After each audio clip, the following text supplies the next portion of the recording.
आज इस अंता की धरती पे इतने बड़े जन सैलाब के साथ इकट्ठा होकर आपने संदेश दिया है कि भारतीय जनता पार्टी और कांग्रेस दोनों का अंत अंता में होने जा रहा है, दोनों का अंत होने जा रहा है।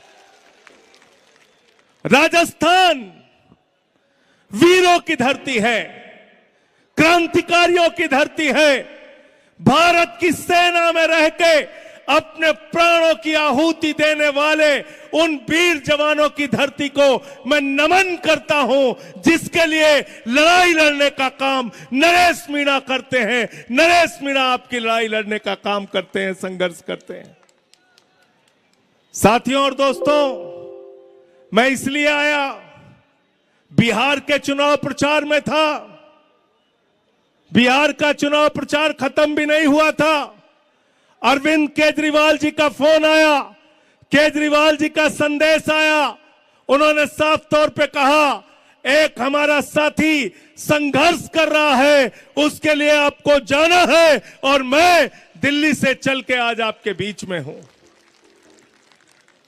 क्या इतिहास है इस शख्स का। आपने इनको खून से तौल दिया, अपने शरीर का खून निकालकर इनको तौल दिया। पहली बार इतिहास कायम किया आपने। अरे जिस समाज से आप लोग आते हैं, आपके आईएएस, आपके आईपीएस, आपके बड़े बड़े अधिकारी, एक विधायक बनाने की जिम्मेदारी आपकी है। इस बार विधायक बना के आप इनको भेजना। और दूसरी बात, पैर में चप्पल नहीं है इनके। ये चप्पल पहनेंगे कि नहीं पहनेंगे बताओ आप? पहनेंगे ना? पहनेंगे ना? इनके संघर्षों की दास्तान बेनीवाल साहब रास्ते में सुना मैंने, बहुत सारे साथियों ने बताया। हम और अतुल प्रधान जी थे झालावाड़ में, बच्चों की मौत हो गई स्कूल की बिल्डिंग गिरने से, जहां पे 2 बार के मुख्यमंत्री रहती हैं, वहां पर बिल्डिंग गिरने से 7 बच्चों की मौत हो गई। और पता चला कि भारतीय जनता पार्टी की सरकार ने मुआवजे के तौर पे बकरी देने का काम किया। मैं बीजेपी वालों से कहना चाहता हूं, वो बकरी के बच्चे नहीं थे, वो इंसानों के बच्चे थे जिनकी मौत हुई थी, वो बकरी के बच्चे नहीं थे। आप बकरी दे रहे हो मुआवजे में। आपके घर का बच्चा मर जाए तो, आपके घर के बच्चे की किसी दुर्घटना में मौत हो जाए तो, आज इस देश में सत्ता किसके लिए चल रही है मेरे भाइयों?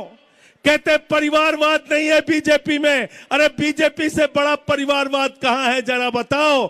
मोदी जी अभी गए थे बिहार में, कह रहे थे बिहार के लोग रील से रोजगार ले लो, राजस्थान के लोग तुम अग्निवीर बन जाओ। लेकिन जो अमित शाह का बेटा है, जिसको बल्ला पकड़ना नहीं आता, वो आईसीसी का चेयरमैन बनेगा, पाकिस्तान से क्रिकेट करा के हजारों करोड़ कमाएगा। यह कहां की व्यवस्था है बताओ?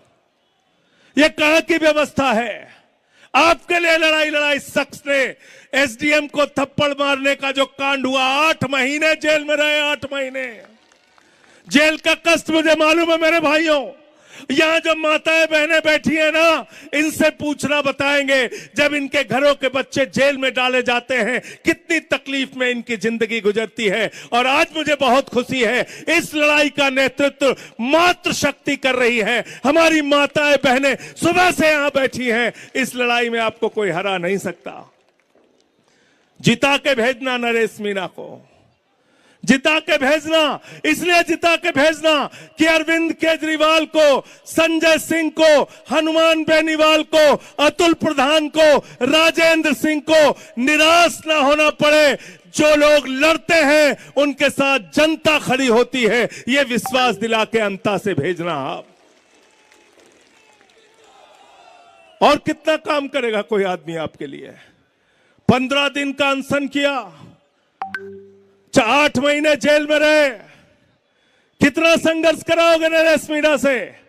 और आज बहुत खुशी की बात है कि इनके लिए कोई एक जाति नहीं, मीणा भी इनके साथ, जाट भी इनके साथ, गुर्जर भी इनके साथ, राजपूत भी इनके साथ, दलित भी इनके साथ, पिछड़ा भी इनके साथ, हिंदू भी इनके साथ, मुसलमान भी इनके साथ, सिख भी इनके साथ, ईसाई भी इनके साथ, नौजवान भी इनके साथ, किसान भी इनके साथ और हमारी माताएं बहनें भी इनके साथ। इनको कोई हरा नहीं सकता। जिता के आपको भेजना है।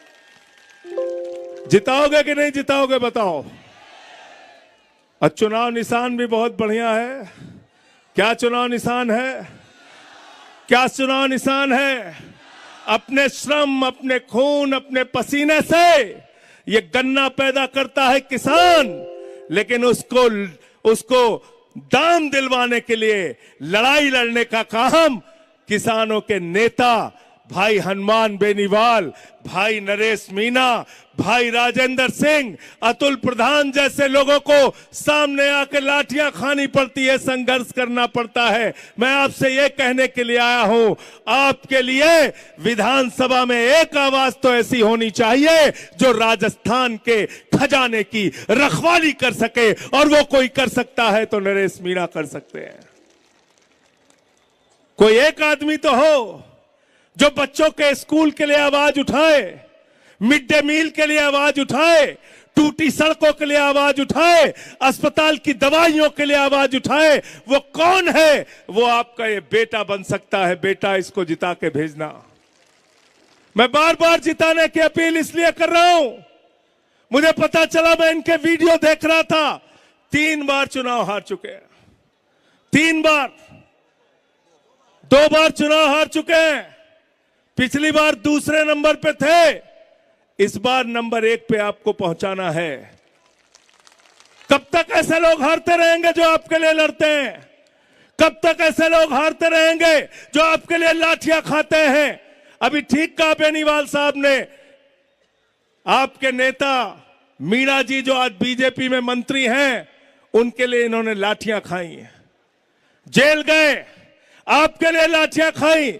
उस लाठी का बदला 11 तारीख को ले लेना और 14 तक लड़ाई लड़ना। एक बात मैं आपसे कह के जा रहा हूं, ये बीजेपी कांग्रेस वाले 1 नंबर के बेईमान लोग हैं।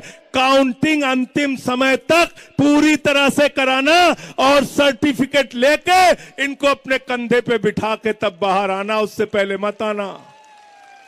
ये बड़े बेईमान लोग हैं। आपका कौन कांग्रेस का प्रत्याशी? भाया भाया भाया भाया। मैंने पूछा लोगों से क्या करता है, बोले गरीब आदमी, किसान, मजदूर 2 वक्त की रोटी खाता है। कांग्रेस का प्रत्याशी बजरी खाता है, रेता खाता है, मिट्टी खाता है, गिट्टी खाता है, माइनिंग खाता है, पूरी की पूरी खान खा जाता है। ऐसा प्रत्याशी कांग्रेस ने उतारा। और इनसे कौन कौन लड़ रहा है? आपके इस गरीब बेटे से कौन कौन लड़ रहा है?